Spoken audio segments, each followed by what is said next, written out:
I just need this to be done. Husband's strength really carried me. He kept encouraging me and telling me, babe, you're doing so well.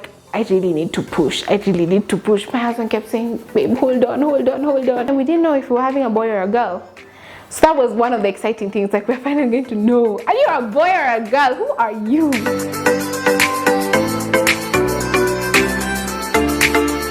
Hi guys, welcome back to my channel. I'm Olivia Kimathi and I'm so glad to be back. It's been a few weeks of silence on this space, but I'm back with a bang and I'm ready to share stories. Are you guys ready for my stories?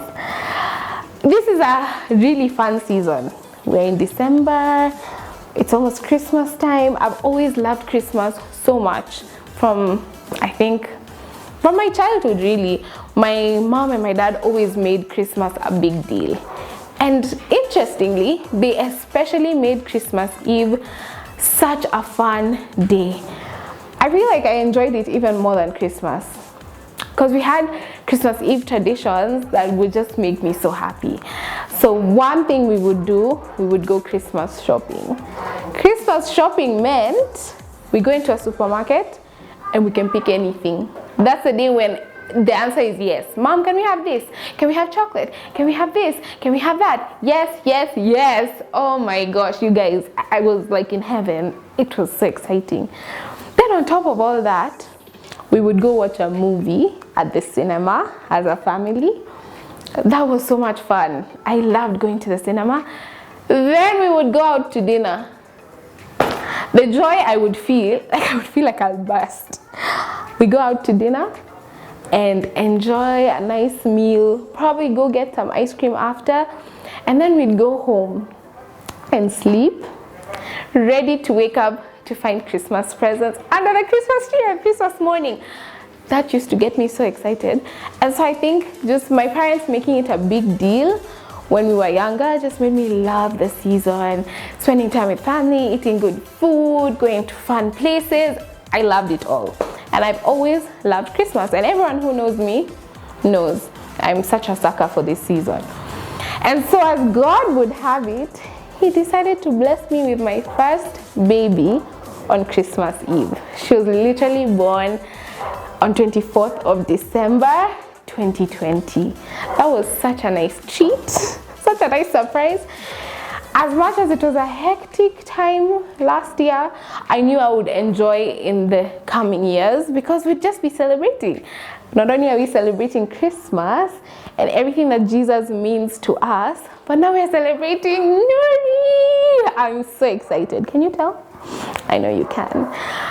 So here I am in the spirit of remembering what God did.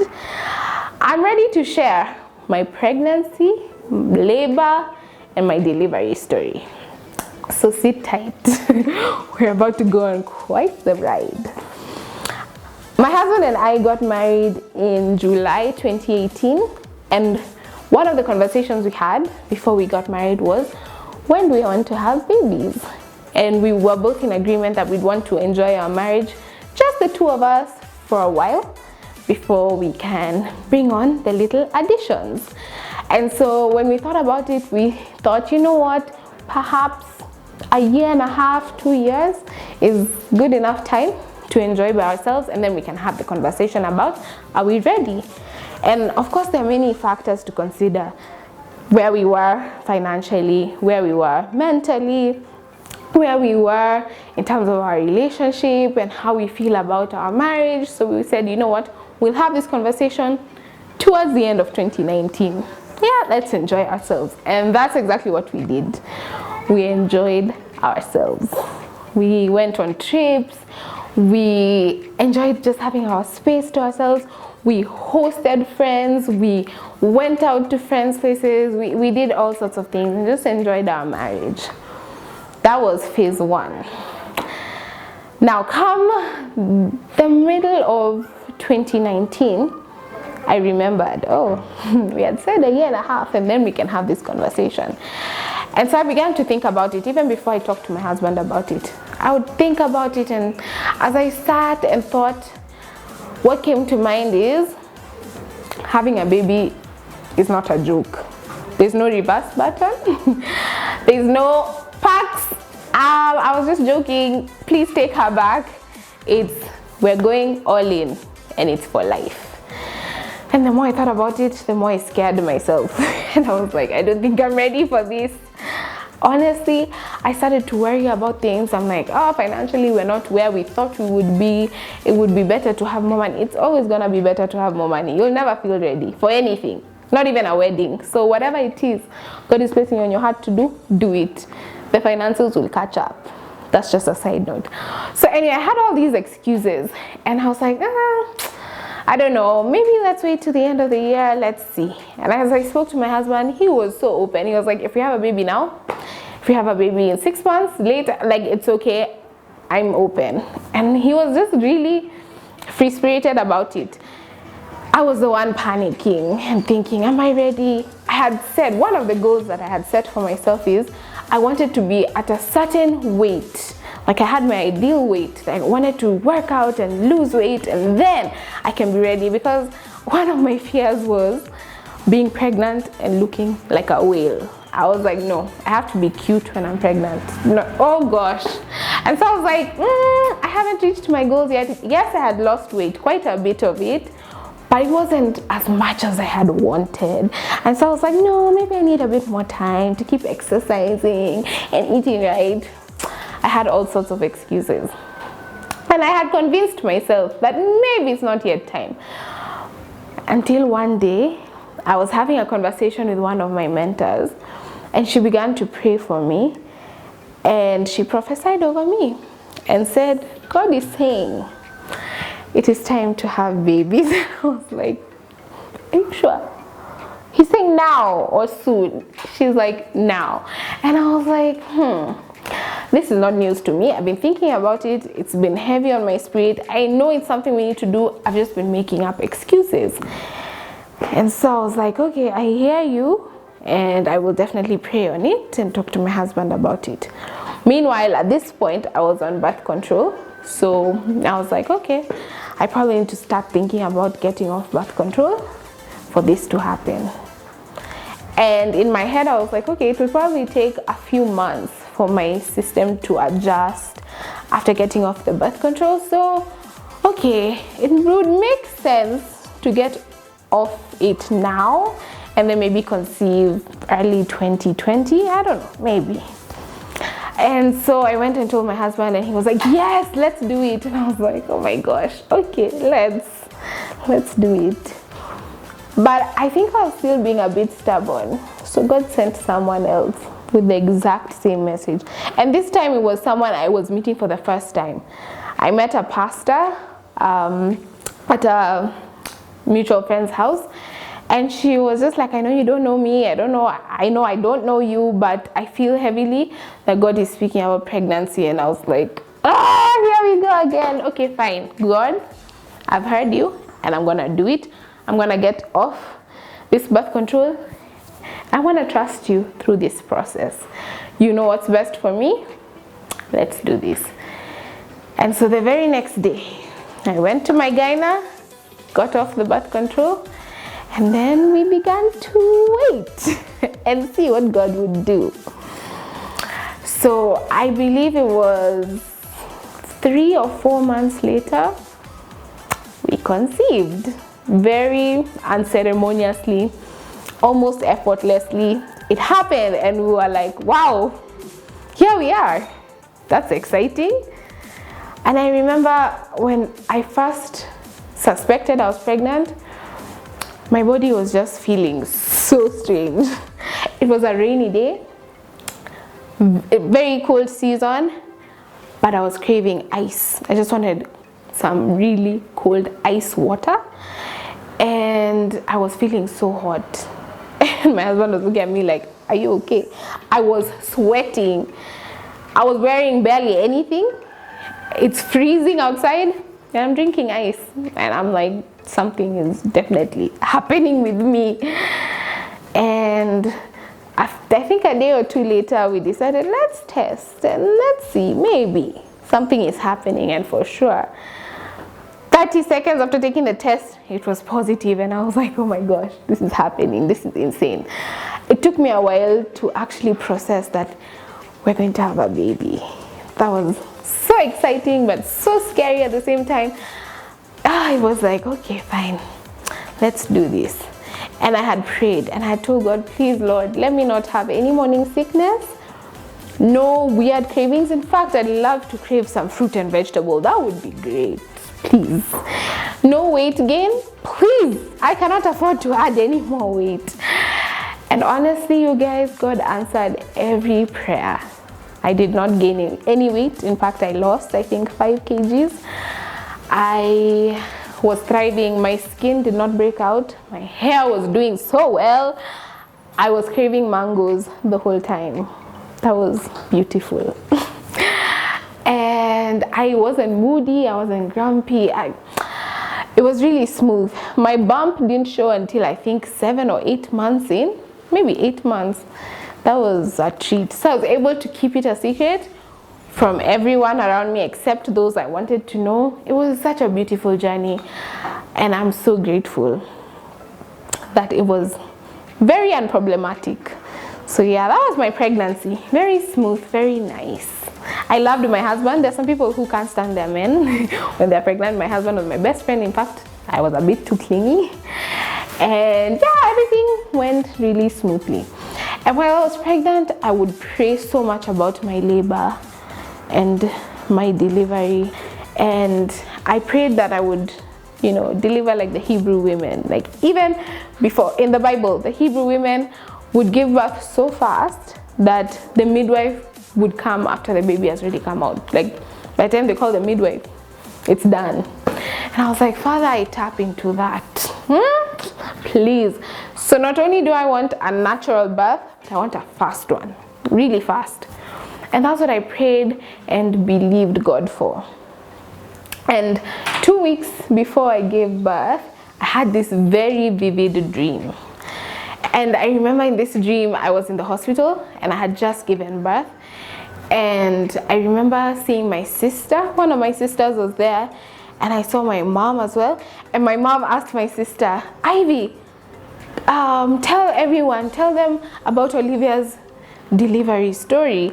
And Ivy was like, oh my gosh, it was so quick. She went into the delivery room at 5:45 a.m. and by 6:05 a.m. she was done. And my mom in the dream was really excited, calling everyone, like everyone who came to visit. She was like, you need to hear the story of Olivia's delivery. And she'd always tell Ivy to tell everyone, oh yeah, tell them what happened. And so when I woke up, I was like, that's my sign. I'm running with it. And I was like, and that's so specific, even the timelines, like 5:45 a.m. to 6:05 a.m. Okay, I'm here for it. 20 minutes.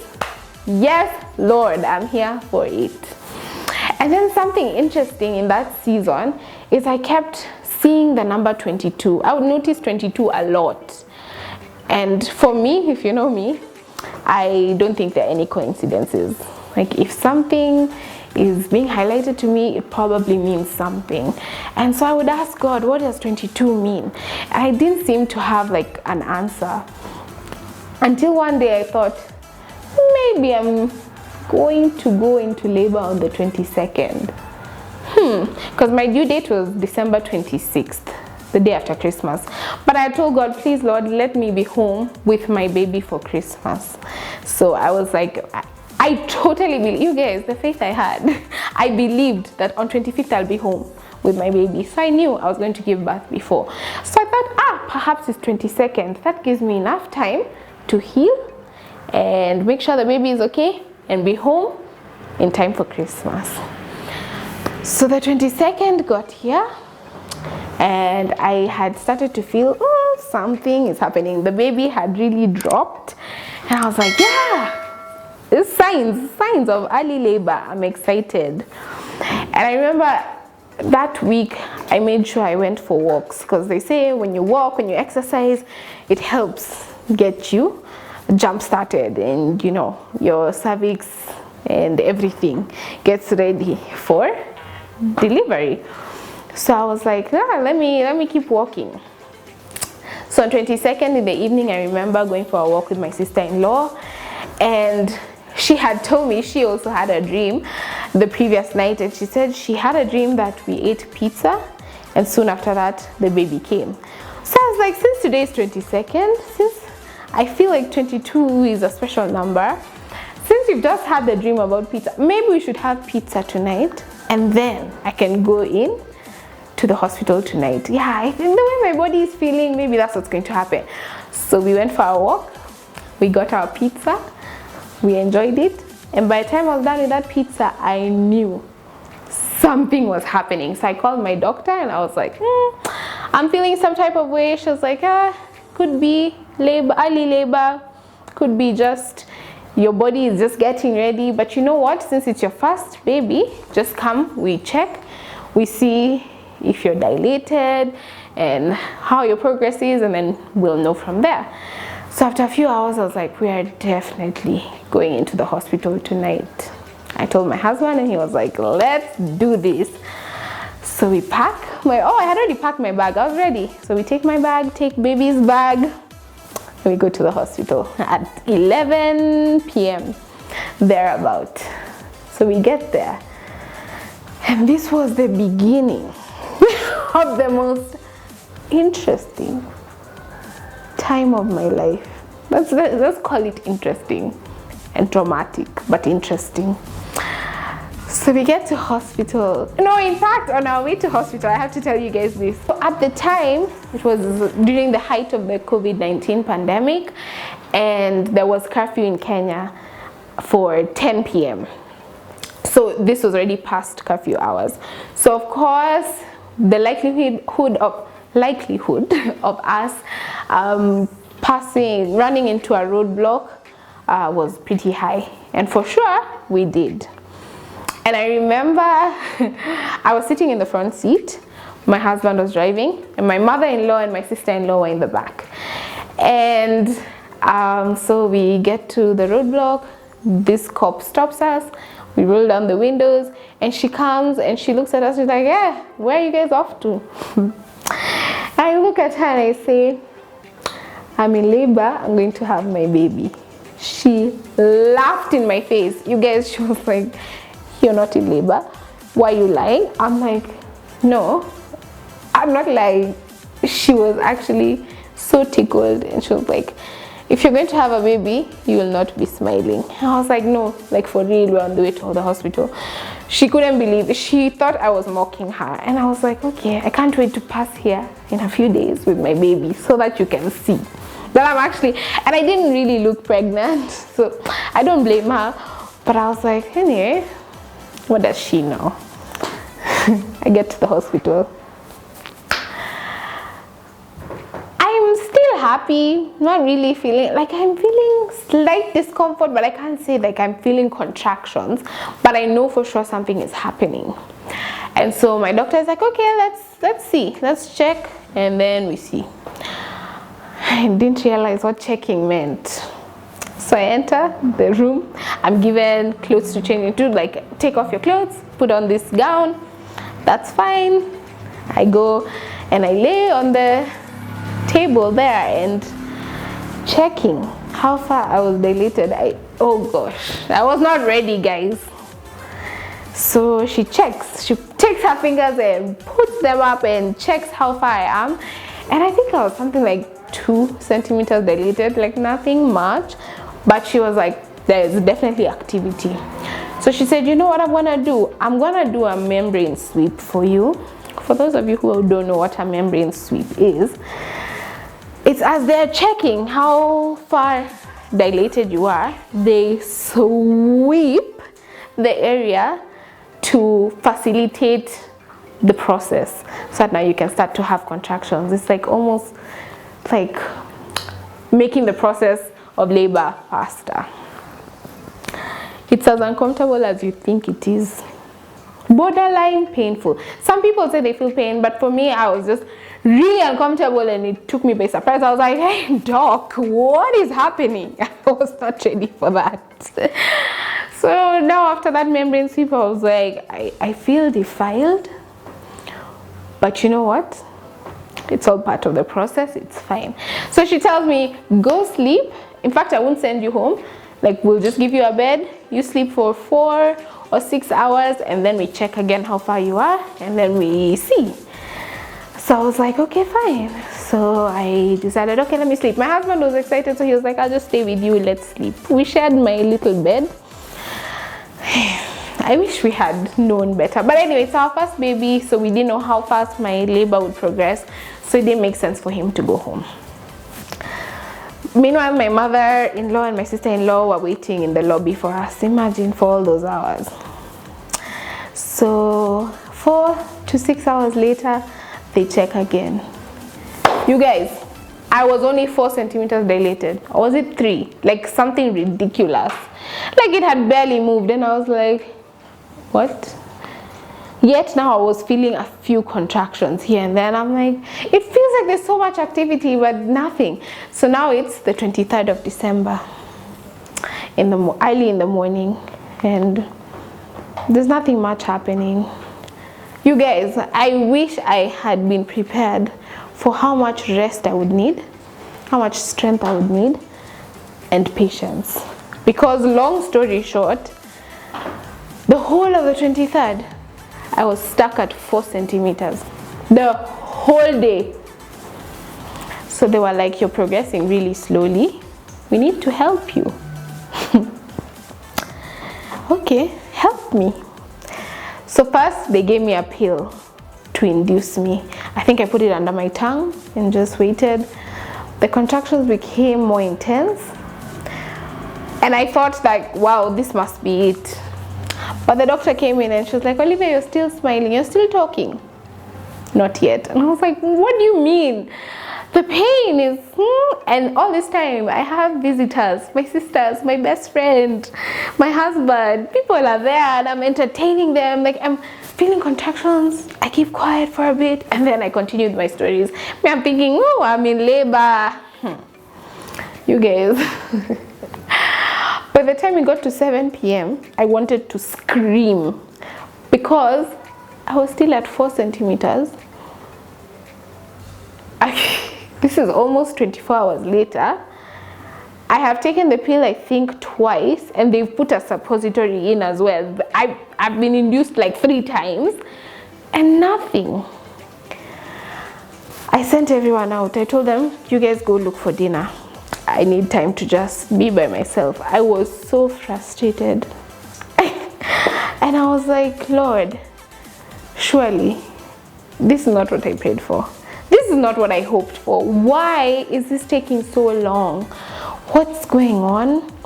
And I felt so bad and I was so down and I just slept. Thank God I slept, because now when I woke up, when I opened my eyes, I saw my mom and my mother-in-law just hovering around my bed, and I was so happy to see them. And I was telling, and they asked me how I'm feeling, and I was like, honestly, I'm okay, but I'm really frustrated that this process is taking so long. And then they began to share with me their own experiences, and I realized this is so normal. My mom said with all 3 of her children, she had to be induced, and she was telling me, what you've experienced so far in the induction process is nothing, my dear daughter, because there is a drip that once it's put in, best believe it, your labor shall progress, but the pain is unexplainable. And she was like, and you know what, just pray that you'll still be able to have a normal delivery, because an auntie of mine went through the whole process until she got the drip and still didn't dilate enough and had to go in for CS after laboring for so long. I was like, Father in heaven, that cannot be my portion. So I was encouraged that, you know what, I'm not the only one going through this, but I was also determined that I was not going into CS. Not that there's anything wrong with CS, but I just felt like doing it naturally would just mean healing faster, would mean going home faster. Remember, I wanted to be home for Christmas. So I was just like, no, for my plan to work out, I really need this to just speed along. And then I kept remembering the dream I had, 5:45 a.m. to 6:05 a.m. And I was like, oh, perhaps that's gonna be tomorrow. Initially I thought it was gonna be on the 23rd, so I was excited. You know, when we first went into the hospital, I was like, hey, 5:45 a.m. I'll go into the delivery room. That was when I was only 3 or 4 centimeters dilated, so I had to wait a whole other 24 hours before that could become a reality. So mom and my mom's mom and mom-in-law leave, and then my sisters and my husband and my bestie come back, and now they're like, how are you feeling? They have new energy because they've eaten, and they have all this psych. They're giving me encouragement, they're speaking over me, they're telling me I'm doing so great, and I felt better, I felt stronger. But after a few hours, at about 11 p.m. or midnight, the nurse came in and said, you know what, now the progress is too slow, so we're going to have to give you the drip. And Olivia, this is gonna make you scream, but we need to do it. I said, bring it on, I'm ready, because 5:45 a.m. I'm gonna be in that delivery room. You guys, I cannot explain to you what happened between getting that drip and that baby coming out. I literally felt like I was not myself. First thing, I threw up. Everything I'd eaten out. Remember, you need strength to push. Now I'm empty. No food in my system. All the water I've drank out. It was the worst feeling ever. But at least I felt relief after throwing up. Then the contractions came. Let me sit nicely, remembering. Man, I have never felt so much pain in my whole life. In fact, all the pain I've ever felt combined cannot even match up to those contractions. And they were coming one after the other. You guys, I called on God's name. I don't even know. After each contraction, the pain was so much, I would literally pass out. And my sisters and my husband always laugh. They're like, you are literally snoring. Like I would pass out and just sleep. Like I would just be gone to another land. And then the contraction would wake me up again. And I'd feel it, and my back was on fire. So my husband had to keep rubbing my back through the contractions, and then I passed out again for a few minutes, and then the contraction again. We had to do that for a few hours, and I kept saying, you know what, I feel like this is it, like this is it. And the nurse told me, when you feel like you need to poop, then it's probably time, but until then you just enjoy your contractions. You guys, the urge to poop came, and they were like, okay, let's go check. So I was wheeled into the delivery room to check. They're like, my dear, you're still at 8 centimeters. I needed to be at 10 for me to be able to push. Thank God we're at 8. From 4, this was like, hallelujah. So I was excited about that, but still the pain. I tried walking because they said, like, be active, walk, bounce. There's a bouncy ball they gave me. Nothing. I was so uncomfortable. Meanwhile, they have to keep monitoring the baby's heartbeat. So there's a machine hooked up to my belly, so I have to sleep in a certain positions. It was so hectic. Oh my gosh, you guys, it was not fun. And I kept saying, God, you promised. You showed me 20-minute delivery, and that's what I'm standing on. That's the only reason I'm enduring all this, because I know at 5:45 a.m. it's gonna be fine. But when it got to about 4 a.m. I forgot.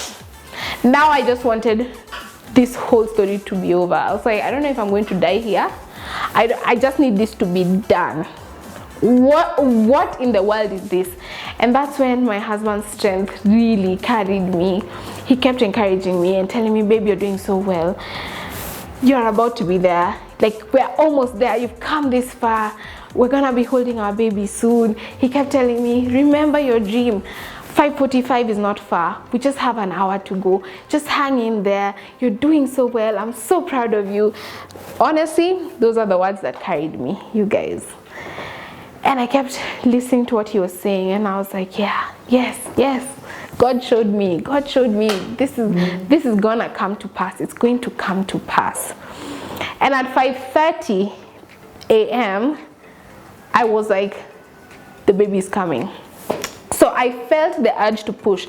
Your body naturally, I did not know this, your body naturally knows that it's time, and your muscles actually begin to push. But now the catch was, my doctor had told me that I cannot push until I'm exactly 10 centimeters dilated. At this point, I'm about 9.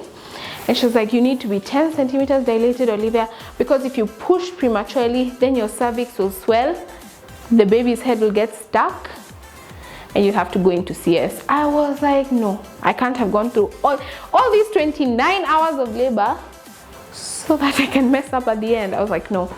But the urge was so strong, I literally had to cross my legs and sit in a position that I would hold through the contractions so that I don't push. That was the hardest part of everything I'd been through. The hardest part was that holding, not pushing. That took everything within me. For like 15 minutes, that's all I kept doing. With every contraction, I had to hold it and not push. And then finally, at about 5:40 a.m., I was like, I feel like, I am not looking at the time, but I could just feel like this is it. And I told the nurse, I'm ready. And she could see on my face that I was ready. So she quickly put me on the wheelchair. Her and my husband wheeled me to the delivery room, and he kept saying, babe, it's 5:45 a.m. It's 5:45 a.m. We got into the delivery room at exactly 5:45. And it was so glorious because we knew this is it. This is it. Finally. Here we are. The doctor had been called. She was there preparing. She was putting on her gloves and all that. And she kept giving me stories. She was such a happy-go-lucky, like, Olivia, hey, finally. She was so excited. And I was like, I don't even have the strength. I just want this baby out. And so eventually she kept saying, no, just wait. Well, they were still preparing. And I was like, I really need to push. I really need to push. My husband kept saying, babe, hold on. It was hard. And finally, she says, Olivia, you can push. You guys, that was the best news. I was even confused, like, what? I can. One big push, and she was out. It didn't even take 5 minutes, maybe 2 minutes. No, I don't even, it was so quick, you guys, just, and it was done. Instant relief, no pain, no discomfort. I was like, what? And here's the funny thing, all through my pregnancy, we tried to do like 5 different scans. We could not see the gender of the baby. Baby would keep hiding, keep crossing the legs, or the cord was in between, or like we just could not see. And so all this time we didn't know if we were having a boy or a girl. So that was one of the exciting things, like we're finally going to know, are you a boy or a girl? Who are you? And so the baby was born really fast. And then I heard her cry, and I felt all this stuff leave me. And in my head, like I'd done so much research, I was like, oh, okay, so I delivered the baby, now I need to deliver the placenta. So I'm waiting to be told, okay, you need to push again or something. But no one is telling me anything. And the doctor says, oh, you have a small rip, let me stitch you up and then you'll be good to go. And I was like, wait, that's it? Like, we're done? That's it? And she's like, yes, you've done so well and you have a healthy baby girl. And I was like, girl? She's like, girl, oh my gosh, it was so exciting. It was crazy. I hadn't seen her yet. She went in to be cleaned and wrapped and put in clothes and all that. And then I was quickly stitched up. And by the time I was coming out, guys, it was 6:05 a.m. just like my dream. Honestly, God is so good. He's so faithful. He ensured that he gave me something to hold on to. I just needed a little hope. Honestly, if it wasn't for that dream, I probably wouldn't have had the stamina to keep going and to trust God and his word and be like, you know what, I believe God said this, so I'm going to stand on it. And I'm so glad that it happened that way. That labor could have been shorter and less dramatic, but I give God thanks that I was healthy, baby was healthy. And since it was so early in the day, it was 24th at 6 a.m. By the next morning on the 25th, we were discharged and we were home for Christmas. What a miraculous season. And now Christmas has that much more meaning for me and for my family, and I'm so grateful. And this year, the fact that I'm whole, I don't have to heal from any stitches, I don't have hormonal imbalance and a new baby crying around, and but this year we get to celebrate and see this beautiful girl who's now walking and talking, and such a joy. I cannot wait to celebrate her. And I'm just so grateful. It's been such a beautiful year being her mommy. Nuriana, mama loves you so much, and I can't wait to just celebrate you on the 24th of December. Thank you for coming and changing our lives. Thank you for just being you. I'm so excited. Gosh, you guys. And that, ladies and gentlemen, is the story of how Nuriana Nkatha Kimathi came into this world. Yes, I hope you enjoyed it. Thank you for watching and getting to this far. Please stay tuned for more content very soon. Yes, every week we should have one, maybe even 2 videos. So stay tuned. Have yourselves a wonderful, wonderful time in this festive season. God bless you and your families. And remember, Jesus is the reason for the season. Let's not forget that, yeah? We thank him for eternal life. We thank him for abundance. We thank him for this far that he has brought us. And we look forward to just a wonderful festive time. God bless you so much. I love you. Bye. Don't forget to like, share, and subscribe. Love.